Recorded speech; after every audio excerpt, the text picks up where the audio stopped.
கழுதையை தேடி சென்ற சவுல் அபிஷேகத்தை பெற்று அவன் வேறொரு மனிதனாய் மாறினான்.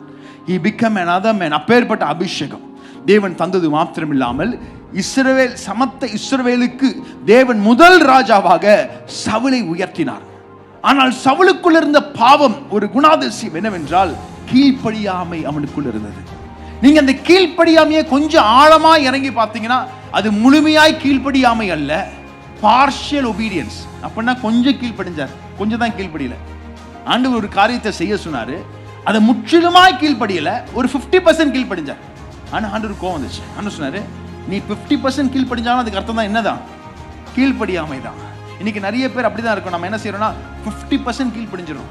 அப்புறம் நினைக்கிறோம் ஆண்டவர் இதை ஒத்துக்கிட்டாரு. ஆண்டவர் நீங்க சொன்னீங்க, நீங்க இதை செய்ய சொன்னீங்க, நான் 50% பண்ணிட்டேனே, நான் 70% பண்ணிட்டேனே, 99% பண்ணிட்டேனே என்று சொல்றீங்க. ஆனா 100% பண்ணாத வரைக்கும் அது கீழ்ப்படியாமை தான்.